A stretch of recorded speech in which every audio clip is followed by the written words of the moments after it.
1300 ரூபாய்க்கு ஒரு மூட்டை நெல்லை வித்துட்டு வந்தேன். வரும்போது பல்லவன் ட்ரெயினர் எழுத்த மாதிரி இப்ப சங்கீதா, அப்ப ராம் பிரசாத் ஹோட்டல், அளவு சாப்பாடு 40 ரூபா. இன்றைக்கும் அதே 1300 ரூபாய்க்கு வித்துட்டு வர்றேன். இங்க அளவு சாப்பாடு 200 ரூபா. வலி எனக்கு தெரியுது. இந்த மாதிரி வித்தியாசங்கள் இது ஏன் என்பதை தான் பார்க்கணும். நான் பல விஷயத்தை சொல்ல முடியல, ஒரே ஒருவரை சொல்றேன். ஏனென்றால் அவரை சொல்வதற்கு காரணம், தமிழ்நாட்டில் பல மாவட்டங்களில் இருந்தாலும் கூட அந்த ஒருவரை சொல்வதற்கு காரணம், இந்த தமிழ்நாட்டில் காலங்காலமாக பிராமண எதிர்ப்பு என்றெல்லாம் சொல்லுகிறார்களே, அந்த பிராமணராக இருந்த ஒருவர் அவர் எப்படி வந்தார் என்பதற்காக அதை சொல்லுகிறேன். கோமுதி சங்கர தீட்சிதர், அம்பாசமுத்திரம், திருநெல்வேலிக்கு போகிற முதலமைச்சர் காமராஜ் அங்க இருக்கிற கலெக்டர் அழைத்து ஒருவர் இருக்கிறாரா என்று கேட்கிறார். இருக்கிறார் என்று சொல்லுகிறார்கள். உடனே புறப்படுகிறார்.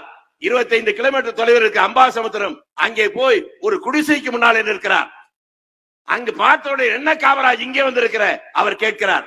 உடனே இவர் சொன்னார், ஐயரே, நான் தான் உன்னை தேடி வரணும், நீ என்ன தேடி வரந்தா அது தப்புன்னார். ஏனென்றால் சாப்பிடுவதற்கு கூட வழி இல்லாவிட்டாலும் சுதந்திர போராட்ட காலத்திலே ஒரே ஒரு போர்வை மட்டும் கையில் வைத்துக் கொண்டு நாடு முழுவதும் கிராமமாக நடந்து போய் சுதந்திர போராட்டத்துக்கு பிரச்சாரம் செய்து மாலை நேரமானால் அந்த போர்வையை போத்திக் கொண்டு வீடு வீடாக பிச்சை எடுத்து அதிலே சாப்பிட்டு விட்டு மீதம் இருக்கிற சாப்பாட்டை வைத்து அடுத்த நாள் காலையில சாப்பிட்டு விட்டு மீண்டும் போய் அப்படி செய்தவர் அவர் கோமுதி சங்கதீஷர். என்னவென்று கேட்டவுடனே அவர் சொன்னார், தேர்தல் வருதில்ல, நீ தேர்தல் நிக்கணும். அதுக்கு அவர் சொன்னது, என்கிட்ட ஓட்ட காலனா கூட கிடையாது, நான் எப்படி தேர்தல் நிக்கிறது? அதுக்கு காமராஜ், இல்லாட்டி என்ன, உங்களை மாதிரி ஆட்கள் எதற்காகவும் ஒதுங்கி போய்விட்டால் தப்பானவர்கள் அதிகாரத்தில் அமர்ந்து விடுவார்கள், நாட்டுக்கே பேராபத்து என்றார். அதற்கு பின்னாலே ஓட்டை காலனா இல்லாத கோமுதி சங்கதீஷர் தேர்தலில் நின்றார், வென்றார், 3 முறை சட்டமன்ற உறுப்பினர். ஆனாலும் சாகிற போது சொந்தமாக வீடே இல்லை. காரணம், வாக்காளர்கள் வாக்களிக்கிற போது அவருடைய அளவுகோல் இருக்கிறதே, இவன் நேர்மையானவனா, ஒழுக்கமானவனா, நாணயமானவனா, நல்லவனா, அர்ப்பணிப்பு மனோபாவம் இருக்கிறதா, தனி மனித வாழ்க்கையில் ஒழுக்கம் இருக்கிறதா என்றெல்லாம் பார்த்து வாக்களித்தார்கள். அவனும் அதை போலவே வாழ்ந்து விட்டு போனான். இன்றைக்கு அந்த நிலைமை தலைகீழாக மாறிவிட்டது. நான் ஒரே ஒரு முறை தேர்தல், நான் ஒன்னும் ரகசியம் இங்க மட்டும் இல்ல, நான் தேர்தலில் ஓட்டு கேட்கிற போது எனக்கு வாக்களித்து வெற்றியடை செய்தால் நாட்டுக்கு லாபம், தோல்வியடை செய்தால் என் வீட்டுக்கு லாபம்.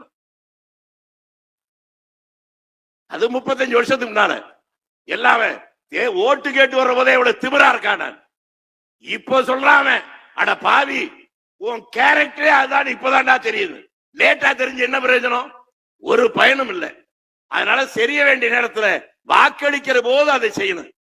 தமிழ்நாட்டில் என்னென்னமோ தவறுகள் நடந்து கொண்டிருக்கிறது, அதை நம்மால் சரி செய்ய வேண்டுமானால் நீங்க யாருக்கு வேணாலும் ஓட்டு போடுங்க.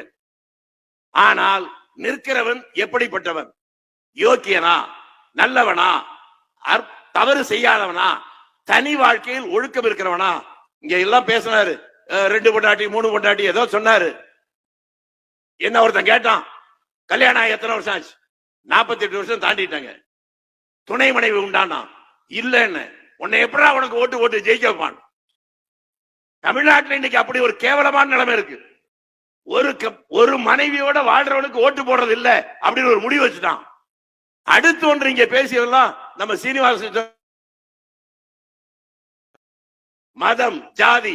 நான் நினைக்கிறேன், பிறப்புக்கு நான் காரணம் இல்லை, இறப்பு என் கையில் இல்லை. உங்க எல்லாருக்கும் அதுதான் உண்மையா இருக்க முடியும்.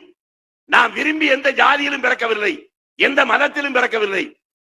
இந்த உண்மையை புரிந்து கொண்டாலே பாதி சண்டை இல்லை. ஒரு முறை தலைவர் காமராஜர், நீங்க இன்னொன்னை புரியணும், தலைவர் காமராஜ் நாத்தியன் என்று சொன்னதே இல்லை. அவர் எந்த கோயிலுக்கும் போனதில்லை, எந்த மசூதிக்கும் போனதில்லை, எந்த சர்ச்சுக்கும் போனதில்லை. அவருடைய நண்பர், மிக நெருங்கிய நண்பர் சீர்காழி எத்ராஜ் என்பவர் பல முறை கேட்டு ஒரு முறை அவர்கள் தொந்தரவு செய்த போது அவர் சொன்னார், என்ன எத்ராஜ், கோயில்ல போய் என்ன பண்ண போற? அங்க போய் ஆண்டவன்ட்ட விளந்து வேண்டுவேன், மக்களுக்கு நல்ல வாழ்வு தான். உன்னை இவர் சொன்னது, நீ ஆண்டவன்ட்ட போய் வேண்டி மக்களுக்கு நல்லது செய்யறதை விட நீயே பாவப்பட்ட 4 பேருக்கு நல்லது செய், ஆண்டவன் ஓங்கிட்ட வருவான். அதையெல்லாம் கேட்டதால் தான் நாங்கள் சொன்னாரு நம்முடைய குருமூர்த்தி கூட, அதுக்கு புது கவிதை ஒன்றுதான் அது பதிலா சொல்ல முடியும். ஒருத்தர் எழுதலாம் ஒரு புது கவிதை, இவன் எம்எல்ஏ ஆனான், எம்பி ஆனான், அமைச்சரானான், முதலமைச்சரானான், மனிதனாக மாறாமலே மாண்டு போனான். ஆக இது எல்லாவற்றையும் விட மனிதனாக வாழ்வதுதான் முக்கியம். இந்த நாட்டில் எவ்வளவோ மிக மிக உச்சத்தில் இருந்தவரெல்லாம் பல பேர் பிரதமர் மந்திரி தான், அதுக்கப்புறம் போன உடனே கையில விலங்கு போட்டதை பார்த்திருக்கோம்.